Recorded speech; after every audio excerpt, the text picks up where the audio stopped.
नमस्कार, मैं रवीश कुमार। जब कांग्रेस के सांसद के वेणुगोपाल ने एक सवाल किया कि कोरोना की दूसरी लहर में ऑक्सीजन की कमी से कितने लोग मरे हैं, तो केंद्र सरकार ने जवाब दिया कि राज्यों ने बताया है कि एक भी नहीं मरे हैं। इस एक जवाब के सैंपल से पता चलता है कि सरकार किस तरह काम करती है और काम नहीं करती है। इस जवाब को लेकर बीजेपी के प्रवक्ता और गोदी मीडिया ने आपका टाइम खराब किया कि राज्यों ने कहा है कि एक भी नहीं मरे हैं, तो नहीं मरे हैं। अब खबर आई है कि सरकार राज्यों से पूछेगी कि ऑक्सीजन की कमी से कितने लोग मरे हैं। इससे तो यही पता चलता है कि बिना राज्यों से पूछे सरकार ने संसद में कह दिया कि ऑक्सीजन की कमी से किसी की भी मौत नहीं हुई। यह उस सरकार के काम का रिकॉर्ड है जो इन दिनों खुद को पीड़ित की तरफ पेश कर रही है कि विपक्ष संसद नहीं चलने दे रहा है। ऐसा नहीं है कि विपक्ष के सांसद केवल बहिष्कार ही करते हैं और स्पीकर के आसन के नजदीक जाकर बैनर दिखाते हैं, नारे लगाते हैं। इसका भी एक कारण है और जवाबदेही सरकार पर जाती है। गोपालगंज में हमारे सदन की कार्रवाई 11:45 तक स्थगित की जाती है। मंगलवार और बुधवार को लोकसभा और राज्यसभा में विपक्ष आक्रामक दिखा। मंगलवार को लोकसभा की कार्यवाही 10 बार स्थगित करनी पड़ी और बुधवार को लोकसभा में पेपर फाड़ने की घटना हुई, स्थगित की जाती है।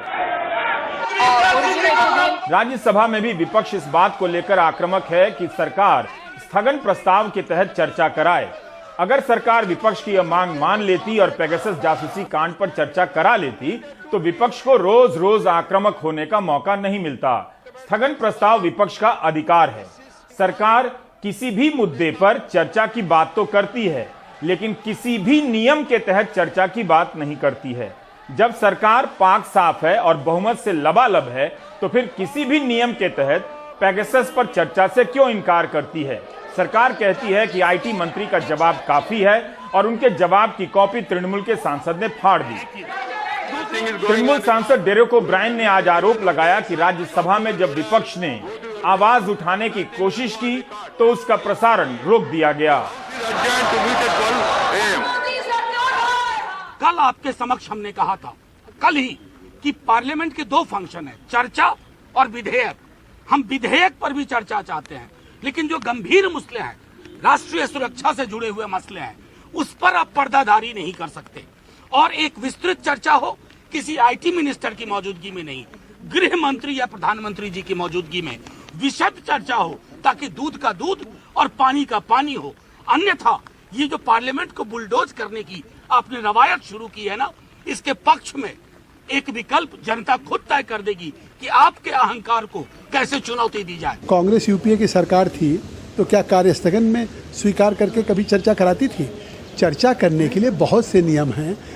उस आप रूल ऑफ बुक्स में जाइए, 183, 193 है, 184, तो उन जो नियमानुकूल जो प्रस्ताव जिस नियम में आना चाहिए उसमें आप दें, स्पीकर साहब स्वयं उसको स्वीकार करके चर्चा कराएंगे। लेकिन वो कार्य स्थगन दे करके क्वेश्चन आवर आप नहीं चलने देना चाहते। क्वेश्चन आवर किसका होता है? प्रतिपक्ष का भी है, खाली सत्ता पक्ष नहीं। उसमें तो हम माननीय मंत्रीगण को जवाबदेह बनाते हैं। अब मैं विपक्ष की बात थोड़ी देर के लिए रोककर सरकार की बात करता हूं। सरकार विपक्ष पर हमलावर है कि विपक्ष काम नहीं करने दे रहा है। सरकार यही नहीं बताती है कि वह हंगामे का फायदा भी उठाती है। इस सत्र में दो कानून बिना चर्चा के पास हुए हैं। अगर आप रूल्स ऑफ प्रोसीजर देखें राज्यसभा के, उसमें अगर दिन है, अगर हाउस ऑर्डर में नहीं है, तो आप, और डिवीजन किसी ने मांगी है, तो आपको पहले कार्यवाही को स्थगित करके हाउस को ऑर्डर में लाना पड़ेगा, फिर डिवीजन करना पड़ेगा, उसके बाद ही। तो ये तो कानून जो आज बनाया गया है, ये बड़ी वीक ग्राउंड पे बनाया गया है। जब तालाबंदी थी, संसद का सत्र नहीं था, तब अध्यादेश के जरिए कृषि कानून लाए गए। और जब संसद में विपक्ष किसी महत्वपूर्ण विषय पर एक नियम के तहत चर्चा की मांग करता है तो सरकार चर्चा नहीं करती और बिल पास करा लेती है। सदन में व्यवस्था कायम करना सरकार का काम है, ना कि उसका लाभ उठाकर बिना चर्चा के बिल पास कराना। दिसंबर 2019 याद कीजिए, पूरे देश में नागरिकता कानून के मसौदे का विरोध चल रहा था। क्या जनता की आवाज सुनने का दावा करने वाली सरकार ने इनमें से किसी से बात की? बल्कि बीजेपी की रैलियों में इन प्रदर्शनकारियों को गद्दार कहा गया और गोली मारने के नारे लगाए गए। प्रदर्शनकारियों पर पुलिस ने तो कई जगहों पर गुंडों ने गोलियां चलाई। पटना के फुलवारी शरीफ में शांतिपूर्ण तरीके से प्रदर्शन कर रहे लोगों पर सामने से हमला किया गया। 3 लोग अभी भी जेल में हैं, लेकिन उन पर यूएपीए नहीं लगा है। नागरिकता कानून के बहाने दिल्ली में दंगा करा दिया गया। ना तो गृहमंत्री पर जिम्मेदारी आई, ना गोली मारने के नारे लगाने वालों पर केस हुआ। उल्टा कानून का विरोध करने वाली लड़कियों पर यूएपीए लगा दिया गया। आज इस कानून को लागू हुए 1.5 साल से अधिक समय हो चुका है, लेकिन विपक्ष पर काम न करने देने का आरोप लगाने वाली सरकार इसके नियम तक नहीं बना सकी है। मंगलवार को गृह राज्य मंत्री नित्यानंद राय ने 9 जनवरी 2022 तक का और विस्तार मांगा है। क्या सरकार के मंत्री अब आक्रामक भाषण देते हैं कि कानून बनाने के बाद नियम ही नहीं बना पा रहे हैं? संसदीय परंपरा के अनुसार कानून पास होने के 6 महीने के भीतर नियम बन जाने चाहिए, लेकिन सरकार 5 बार डेडलाइन बढ़ाने की मांग कर चुकी है। क्या विपक्ष नियम बनाने से रोक रहा है? नागरिकता कानून के संदर्भ में या उस कानून के मामले में सरकार का रिकॉर्ड है जिसके नाम पर हिंदी प्रदेश के युवाओं को और रिटायर्ड लोगों को गोदी मीडिया ने सांप्रदायिक बनाया, उन्हें बर्बाद कर दिया। अब आते हैं विपक्ष की बात पर। गोदी मीडिया ने विपक्ष को कवर करना बंद कर दिया है। चैनलों और अखबारों में विपक्ष से जुड़ी खबरें 4-5 लाइन की होती हैं। उन खबरों को आधे अधूरे तरीके से लिखा जाता है। आप विपक्ष से जुड़ी खबरों और सरकार से जुड़ी खबरों के डिटेल को पढ़िए, फर्क पता चलेगा। मीडिया के जरिए जनता की आवाज सरकार और जनता तक पहुंचाने का रास्ता विपक्ष के लिए करीब करीब बंद हो चुका है। अब सड़क का हाल देखिए। राहुल गांधी ने ट्रैक्टर चलाकर संसद के बाहर प्रदर्शन किया। किसी भी लिहाज से राहुल का ट्रैक्टर चलाना आक्रामक नहीं था, न देश की सुरक्षा को खतरा था। लेकिन क्या आपको पता है कि पुलिस इस मामले में जांच कर रही है कि ट्रैक्टर लाने की रणनीति किसने बनाई? ट्रैक्टर दिल्ली तक कैसे आया? जिस कंटेनर में लाद कर आया उसके ड्राइवर से पूछताछ हो रही है, मालिक की पहचान की गई है। इस तरह से तो कोई व्यक्ति विपक्ष की राजनीतिक गतिविधियों के लिए पोस्टर तक नहीं छापेगा। जांच ऐसे हो रही है जैसे ट्रैक्टर नहीं बम लाया गया हो। क्या यह चिंता की बात नहीं है कि एक सामान्य सी राजनीतिक गतिविधि को आपराधिक गतिविधि की तरफ पेश किया जा रहा है? आप चेक कर सकते हैं कि ज्यादातर अखबारों में किसान आंदोलन और राहुल के ट्रैक्टर चलाने की घटना को छोटी छोटी तस्वीरों और 2-4 लाइन के साथ निपटा दिया जाता है। 1973 में जब पेट्रोल का दाम 7 पैसा बढ़ा था, तब अटल बिहारी वाजपेयी संसद के भीतर बैलगाड़ी लेकर आ गए थे। तब इसे न्यूयॉर्क टाइम्स ने भी कवर किया था।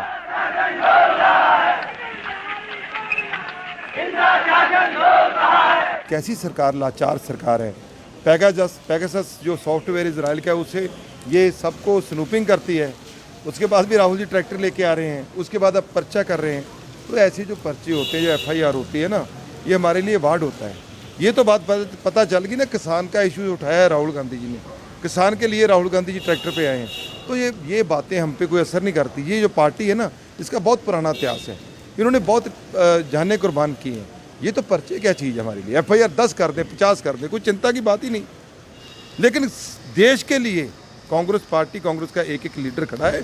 इनको देश को जवाब देना होगा।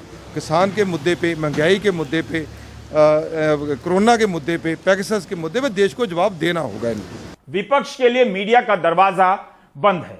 सड़क पर प्रदर्शन करने का मतलब है पुलिस की जांच से गुजरना। भारत में विपक्ष होना कभी इतना मुश्किल नहीं था और ना विपक्ष को बदनाम किया गया था। अगर आप इन बातों को नोट नहीं कर रहे हैं तो आपको नोट करने वाला एक दिन कोई नहीं बचेगा। SHO सर, मैंने कल मैसेज किया था। आई थिंक उसी मैसेज को देखकर आप आए हैं कि आज जंतर मंतर पर जो महिला किसान संसद बैठ रहा है, और मेरी इच्छा थी कि मैं उसमें जाऊं, पर आपका क्या कहना कि मुझे नहीं जाना चाहिए?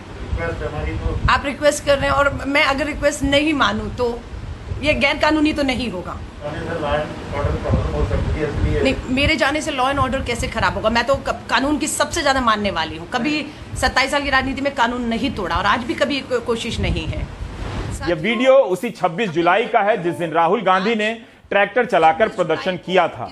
यह कांग्रेस नेता अलका लांबा का घर है और घर के भीतर पुलिस बैठी है। गोदी मीडिया की बहसों में भाग लेने वाली अलका लांबा के घर गोदी मीडिया भी नहीं है, इसलिए वे अपने घर की खुद ही रिपोर्टिंग कर रही हैं। आप नागरिक बताएं कि दिल्ली में किसी नेता को किसान आंदोलन में हिस्सा लेने के लिए इस तरह से रोका जाना सही है? जब पुलिस घर में घुसकर बाहर आने से रोकेगी तब विपक्ष कैसे जाएगा? और जाएगा तो गोदी मीडिया नहीं दिखाएगा तो आपको विपक्ष कहां से दिखेगा? मेरे घर में जो है वो पुलिस आ चुकी है। उनका कहना है कि वो मुझसे निवेदन कर रहे हैं कि मैं जंतर मंतर ना जाऊं।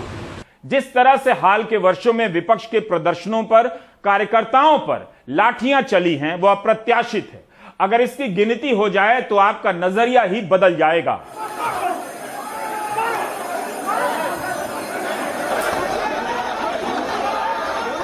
यह वीडियो इसी साल मार्च का है और बिहार विधानसभा का है।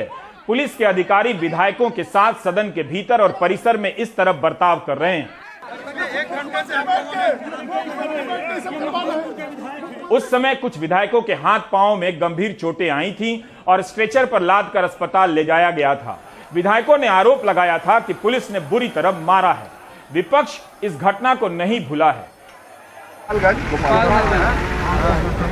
यह तस्वीर आज की है। बिहार विधानसभा में विपक्ष के विधायक हेलमेट पहनकर आए ताकि याद दिला सकें कि उनके साथ क्या हुआ था। जिंदाबाद जिंदाबाद जिंदाबाद।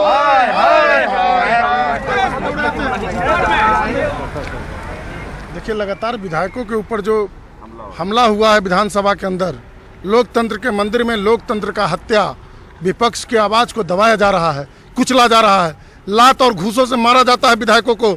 इसी लोकतंत्र के मंदिर में पोटिकों में कई विधायकों को लहूलुहान कर दिया गया था, सिर फोड़ दिया गया था। बिहार में बहार है और सिर फोड़वा सरकार है। विधायक सदन के अंदर सुरक्षित नहीं है। 23 मार्च की घटना ने पूरी दुनिया को बता दिया है कि बिहार विधानसभा में अपने लाखों लोगों के चुने हुए जनप्रतिनिधि भी सुरक्षित नहीं है। उनके साथ पुलिसिया गुंडागर्दी, प्राइवेट बाउंसर बुला करके उनको पिटवाया जाता है अपनी बात मनवाने के लिए, गलत कानून को पास कराने के लिए। तो आज उसके बावजूद जो कार्रवाई सरकार ने की है वो खोदी पहाड़ निकली चूहिया वाली कार्रवाई है और सरकार हम लोग की सुरक्षा की गारंटी करने में विफल है। इसलिए हम लोग हेलमेट पहन करके आए हैं कि किसी भी परिस्थिति में हेलमेट है जरूरी, नहीं तो होगा हेड इंजरी। जो नारा है उसको हम लोग सदन के अंदर चरितार्थ करना चाहते हैं। हम लोग हेलमेट जब तक मांगे नहीं पूरी होगी, डर है हम लोगों को कि किसी समय ये लोग सिर फोड़ सकते हैं। सिर फोड़वा सरकार है और हम लोग का है जी किसी मांग है जी किसी दोषी जो जितने भी पदाधिकारी उन पर कार्रवाई किया जाए, लेकिन सभी को बचाया जा रहा है। सिर्फ 2 को सिपाही को जो नीचे स्तर का उसको बलि का बकरा बनाया गया है, बाकी सभी लोग को आजाद कर दिया गया, छुट्टा दिया, छोड़ दिया गया। हम सरकार से न्याय की गुहार कर रहे थे। 23 मार्च को जिस तरह से लोकतंत्र शर्मसार हुआ, जिस तरह से महिला विधायकों का चीरहरण हुआ, जिस तरह से बर्बरता की गई, घसीटा गया, तो निश्चित रूप से एक जनप्रतिनिधि विधायकों की बिहार में ये स्थिति है तो आम व्यक्ति की क्या स्थिति होगी, आम महिलाओं की क्या स्थिति होगी। हम न्याय की गुहार कर रहे हैं और सरकार से सख्त, सरकार मनमाना रवैया अपना रही है, सरकार सख्त कार्रवाई नहीं कर रही है। उसके विरोध प्रदर्शन के लिए हम यहाँ बैठे हुए हैं। हम प्रोटेक्शन के लिए बैठे हुए हैं, कहीं हमारे साथ दोबारा ऐसा हमला ना हो जाए, इसलिए हम अपनी सुरक्षा के लिए बैठे हुए हैं। अब तो कोई भी डर नहीं है, कुछ भी हो सकता है विधायकों के साथ। रफाल के घोटाले पर फ्रांस में जांच हो रही है, भारत में नहीं होगी। पेगासस पर फ्रांस में जांच हो रही है, भारत में नहीं होगी। मामला इतना गंभीर है तभी तो फ्रांस के राष्ट्रपति ने इजरायल के प्रधानमंत्री से बात की और आज इजरायल के रक्षा मंत्री फ्रांस गए हैं ताकि अभी तक जो भी जानकारी मिली है उसे फ्रांस के साथ साझा कर सकें। 4 देश इसकी जांच कर रहे हैं। केवल भारत को लगता है कि गंभीर नहीं है यह विषय। सेना और नौकरशाहों, पत्रकारों के फोन नंबर जासूसी की सूची में होने के बाद भी सरकार जांच की बात नहीं कर रही है। आज 14 विपक्षी दलों की संयुक्त बैठक हुई और रणनीति बनाई गई कि पेगासस जासूसी कांड को लेकर क्या किया जाएगा। आप किसी भी अखबार और न्यूज चैनल में इस मामले के कवरेज देख लें। अतीत में ऐसे पर्दाफाश पर सरकारें गिर जाया करती थीं, लेकिन आज गोदी मीडिया जासूसी कांड की खबरों को हिंदी प्रदेश के करोड़ों पाठकों तक नहीं पहुंचने दे रहा है। लेकिन यह खबर जरूर विस्तार से छपती है कि विपक्ष ने हंगामा किया और सदन का काम नहीं चलने दिया। यहाँ पे आज हिंदुस्तान का पूरा ऑपोजिशन आज यहाँ खड़ा हुआ है। हर पार्टी के नेता हैं और हमें यहाँ आज क्यों आना पड़ा? क्योंकि जो हमारी आवाज है उसे पार्लियामेंट हाउस में दबाया जा रहा है। हमारा सिर्फ एक सवाल है, क्या हिंदुस्तान की सरकार ने पेगासस को खरीदा, हां या ना? क्या हिंदुस्तान की सरकार ने अपने लोगों पर पेगासस हथियार का इस्तेमाल किया, हां या ना? हम सिर्फ ये जानना चाहते हैं। हमें क्लियरली बताया गया है, सरकार ने बताया है कि पेगासस पे कोई भी बातचीत नहीं होगी हाउस में। मैं हिंदुस्तान के युवाओं से, जनता से पूछना चाहता हूं, आपके फोन के अंदर नरेंद्र मोदी जी ने एक हथियार डाला है, मेरे खिलाफ वो हथियार का प्रयोग किया गया, सुप्रीम कोर्ट के खिलाफ उस हथियार का प्रयोग किया गया, बाकी नेताओं के खिलाफ वो हथियार प्रयोग किया गया, प्रेस के लोगों के खिलाफ ये हथियार का प्रयोग किया गया, एक्टिविस्ट के खिलाफ इस हथियार का प्रयोग हुआ। तो सदन में बात क्यों नहीं होनी चाहिए? क्या कारण है कि सदन में बात नहीं हो रही है? यह सवाल है। हमारे बारे में कहा जाता है कि हम पार्लियामेंट हाउस को डिस्टर्ब कर रहे हैं। हम पार्लियामेंट हाउस को डिस्टर्ब नहीं कर रहे हैं। हम सिर्फ हमारी जो जिम्मेदारी है उसे पूरा करना चाहते हैं। और मैं सिर्फ एक कांग्रेस पार्टी का नेता नहीं बोल रहा हूं, हर एक पार्टी का नेता आपको यह बताएगा कि हम सिर्फ अपनी जिम्मेदारी पूरा करना चाह रहे हैं। तो पेगासस का रिप्लाई क्यों नहीं दे रहा है गवर्नमेंट? पेगासस का रिप्लाई तो देना चाहिए। ये तो जनता नहीं जानने चाहता है।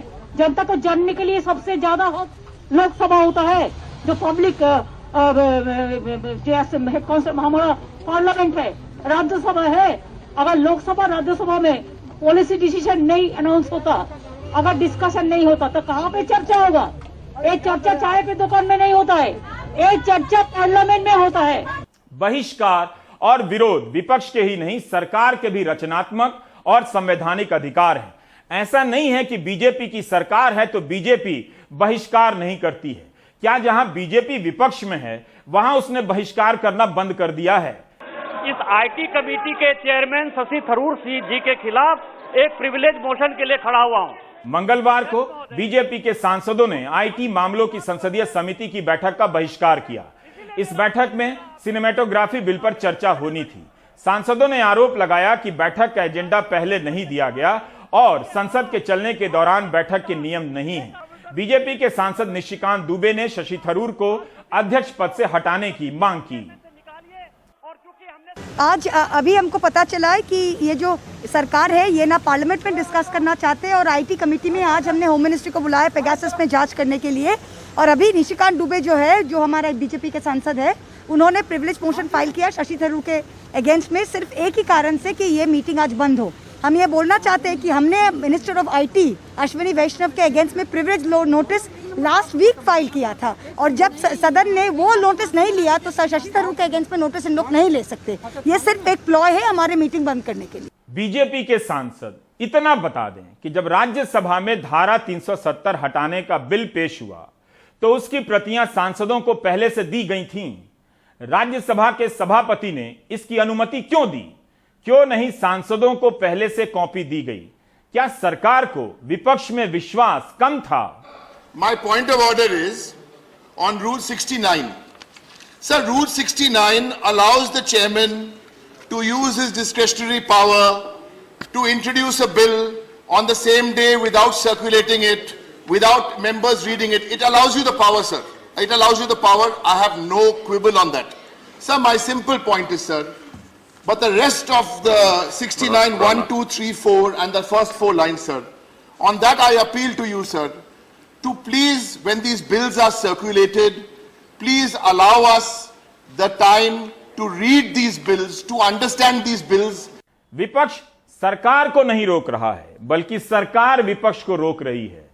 सदन में सरकार रोती है कि विपक्ष काम नहीं करने देता है, लेकिन विपक्ष जब सदन के बाहर अपना काम करने जाता है तो सरकार विपक्ष को काम नहीं करने देती है। अपने ही देश के ये सांसद थे।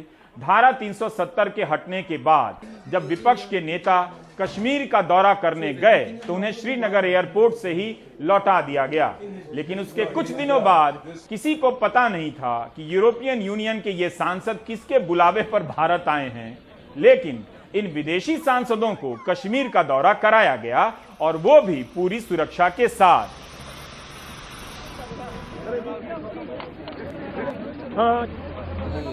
यही नहीं, आज भी कांग्रेस के प्रतिनिधि मंडल को असम मिजोरम सीमा पर नहीं जाने दिया गया, जहां 5 पुलिस जवानों की गोली चलने से मौत हुई है और अभी तक प्रधानमंत्री से लेकर गृह मंत्री तक ने किसी ने भी जवानों को सार्वजनिक रूप से श्रद्धांजलि नहीं दी है। जबकि बादल फटने से लेकर सड़क दुर्घटना में मारे गए लोगों पर दुख प्रकट करने के कई ट्वीट किए गए हैं। We wanted to visit the place of occurrence, or if it is not possible to go up to there, we wanted to go at least to the Lailapur police outpost where our forces are there. But admin here is telling that it is a security risk, so we should not go there. क्योंकि लोग डरे हुए हैं, लोग कहना चाह रहे हैं ना उनके साथ क्या हुआ। ये असेंबली में कौन उठाएगा? सरकार अपनी तरफ अपना पक्ष विधानसभा में रखेंगी, हमें अपना पक्ष नहीं रखना है विधानसभा में। तो अगर आप हमें लोगों से मिलने नहीं देंगे, हम अपना पक्ष रखेंगे कैसे? ऐसा नहीं है कि विपक्ष के सांसद सरकार से सवाल नहीं करते हैं, लेकिन कई मामलों में सरकार के जवाब से लगता है कि वह सवालों की परवाह नहीं करती, ना ही काम करती है। क्या आपको पता है कि जून 2019 से लेकर 2021 तक विपक्ष के करीब 93 सांसदों ने बेरोजगारी को लेकर कई तरह से सवाल किए हैं, लेकिन सरकार का जवाब हमेशा 1-2 साल पुराने सर्वे के आधार पर होता है और कई बार तो एक जैसा ही होता है। बहुत काम करने वाली सरकार के जवाब से पता चलता है कि बेरोजगारी को लेकर सर्वे का काम नेशनल सैंपल सर्वे ऑफिस का है, जिसने आखिरी बार 2011-12 में सर्वे किया था। 2017-18 से सरकार periodic labour force survey PLFS के आधार पर डेटा देती है, उसका भी हाल देखिए। जून 2019 से मार्च 2020 के बीच बेरोजगारी की दर को लेकर पूछे गए सवाल का जवाब 2017-18 के annual periodic labour force survey के सैंपल सर्वे के आधार पर दिया गया है, जो कि 1 से 2 साल पुराना डेटा है। सितंबर 2020 में बेरोजगारी की दर को लेकर पूछे गए सवाल के जवाब में 2018-19 का डेटा दिया जाता है, यहां भी 1 साल पुराना डेटा है। मार्च 2021 में पूछा जाता है कि मार्च 2020 से मार्च 2021 के बीच कोरोना महामारी के दौरान कितने लोग बेरोजगार हुए, तो जवाब में सरकार 2018-19 के सैंपल सर्वे का डेटा देती है। अब तक यह डेटा 2 साल पुराना हो चुका था। जुलाई 2021 में जब बेरोजगारी को लेकर सवाल पूछा जाता है, तब सरकार 2019-20 के सैंपल सर्वे का डेटा देती है, जिसमें सरकार कहती है कि 2017 से 20 के बीच बेरोजगारी घटी है। बहुत काम करने वाली सरकार के पास बेरोजगारी को लेकर ताजा आंकड़े कभी नहीं होते। क्या इस काम को करने से विपक्ष रोक रहा है? विपक्ष इस बारे में सवाल पूछता है तो जवाब पुराने आंकड़ों के आधार पर क्यों दिए जाते हैं? एक और उदाहरण देता हूं, जिससे पता चलेगा कि सरकार कितना काम कर रही है। अप्रैल 2016 में प्रधानमंत्री नरेंद्र मोदी ने ऐलान किया कि 2022 तक किसानों की आय 2 गुनी हो जाएगी। 2016 से 2021 आ चुका है, लेकिन सरकार के पास किसी भी साल के आंकड़े नहीं है कि इस समय किसानों की आय कहां तक पहुंची है। 15 सितंबर 2020 को दुष्यंत सिंह ने सवाल किया कि राज्यवार बताइए कि किसानों की वार्षिक आय क्या है, उनकी वृद्धि दर कितनी है। जवाब में सरकार कहती है कि अभी तक ताजा अनुमान नहीं है कि किसानों की वार्षिक आय कितनी हुई है। सरकार 2015-16 के सर्वे के आधार पर जवाब देती है। 10 महीने बाद भी सरकार 2015-16 के सर्वे के आधार पर सदन में जवाब देती है। 20 जुलाई 2021 को लोकसभा में विपक्ष के 3 सांसद सवाल करते हैं कि किसानों की आय दुगनी होनी है, उसमें कितनी प्रगति हुई है। तो पिछले साल और इस साल के जवाब में अंतर नहीं है, बल्कि दोनों ही जवाब के सारे शब्द एक समान है। यह सरकार का काम है। Do you get my point? सरकार विपक्ष पर आरोप लगाती है कि विपक्ष सदन नहीं चलने देता है, लेकिन सदन में सरकार के जवाब से पता चलता है कि उसके काम का रिकॉर्ड क्या है, जवाब देते समय उसकी तैयारी, ईमानदारी कितनी है। अब आपको एक और बात बताता हूं। 5 साल पहले 80 देशों के 350 पत्रकारों ने मिलकर पनामा पेपर्स का भांडा फोड़ दिया। इस प्रोजेक्ट में चार्टर्ड अकाउंटेंट से लेकर अंतर्राष्ट्रीय वित्तीय कानूनों के जानकार वकील भी थे, क्योंकि इस तरह के जटिल दस्तावेजों को देखना, जांच करना, अलग अलग देशों में खंगालना एक देश के पत्रकार के बस की बात नहीं। इसलिए कुछ मामलों में कई देशों के पत्रकार एक साथ मिलकर रिपोर्टिंग करते हैं। भारत में इंडियन एक्सप्रेस पनामा पेपर्स की खोज का हिस्सा था, जिस तरह इस बार पेगासस प्रोजेक्ट में द वायर है। पनामा पेपर्स के तहत 350 पत्रकारों ने 1 करोड़ से अधिक दस्तावेजों की जांच की थी। यह कोई इस तरह की जांच नहीं है कि राहुल गांधी के लिए ट्रैक्टर किसके ट्रक में लाया गया और उसका मालिक कौन था। रवीश, इनकी एक कंडीशन थी और एक फॉर्मल एग्रीमेंट भी हमने इनके साथ साइन करी आईसीआईजे के साथ, जिसमें लिखा था कि आप एम्बार्गो को मेंटेन करेंगे, आप अच्छा काम करेंगे और आप क्रेडिट देंगे आईसीआईजे को। ये सब और कहीं पलट जाएं तो इसका भी डर होगा। ये सब था। और जब उनसे बातचीत हुई एग्रीमेंट साइन करने से पहले, तो वो बहुत एम्फसाइज कर रहे थे कि आपको इंटरैक्टिव रहना है। तो इन्होंने एक फोरम बनाया था वेब पे, जिसमें सब सीक्रेट कोड्स और पासवर्ड थे कि आप एक दूसरे को बताते रहेंगे। अगर पाकिस्तान में कोई इंडिया की लीड मिली तो वो हमें बताएंगे, हमें कोई लंदन की लीड मिले हम उसमें डाल देंगे एकदम। तो भी मतलब एक अलग अलग हमको साइलोज में काम नहीं करना, एक दूसरे से इंफॉर्मेशन शेयर करना। पनामा पेपर्स में भी वही गार्डियन अखबार था, वही ज़्यूडडॉयचे साइटुंग था, और पेगासस जासूसी कांड का पर्दाफाश भी यही अखबार कर रहे हैं। तब सरकार ने नहीं कहा कि यह अखबार भारत और उसके पूंजीपतियों की छवि बर्बाद कर रहे हैं। सरकार ने जांच की बात मान ली थी। जिस दिन मोदी सरकार पेगासस जासूसी कांड की जांच से इनकार कर रही थी, उसी दिन यानी 26 जुलाई 2021 को निर्मला सीतारमण राज्यसभा में एक लिखित जवाब देती हैं कि 1 जून 2021 तक पनामा पेपर लीक मामले में भारत से संबंधित व्यक्तियों के संबंध में कुल 20,078 करोड़ रुपए की अघोषित संपत्ति का पता चला है। वित्त मंत्री ने कहा कि पनामा पेपर लीक के 46 मामलों में आपराधिक अभियोजन शिकायतें दर्ज की गई हैं, जिनमें 20 मामले आयकर कानून 1961 के अधीन हैं। 20,000 करोड़ की अघोषित संपत्ति का पता चला है। आप बताइए, दुनिया भर के पत्रकारों ने मिलकर पनामा पेपर्स प्रोजेक्ट के तहत जो पर्दाफाश किया, उससे भारत का नुकसान हुआ या फायदा हुआ?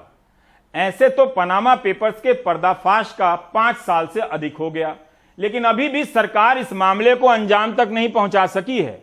फिर पनामा पेपर्स की तरह पेगासस जासूसी कांड की जांच सरकार क्यों नहीं करा रही? क्या इसलिए कि इस बार जांच के तार सरकार तक पहुंच रहे हैं? ब्रेक ले लीजिए।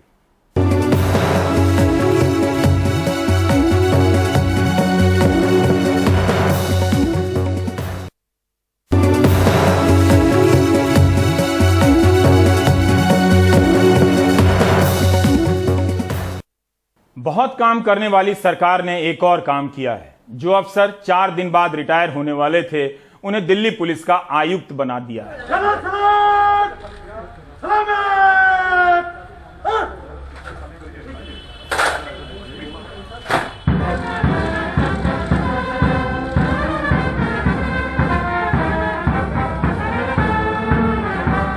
कोविड से जुड़ी 2 अहम खबरें हैं। महाराष्ट्र के चिकित्सा विभाग ने एक अध्ययन किया है, जिससे पता चला है कि राज्य में कोविड से मरने वालों में ज्यादातर ने टीके नहीं लिए थे। 95% मरने वाले कोविड मरीजों ने टीका नहीं लिया था, 5% ने टीका लिया था। टीका लेकर मरने वालों में दोनों डोज लेने वालों की संख्या 12% है। टीका नहीं लेने वाले मरीजों में मृत्यु दर 35% से अधिक है, तो टीका लेने वाले मरीजों में 13%। शायद यही कारण है कि दुनिया के अन्य देशों से अलग भारत में टीका केंद्रों पर काफी भीड़ देखी जा रही है। लोग टीका लगाना चाहते हैं। कोरोना को लेकर लोग फिर से लापरवाह होने लगे हैं। सतर्क रहने की जरूरत है, क्योंकि देश में कोरोना के मामले एक बार फिर से पांव पसारने लगे हैं।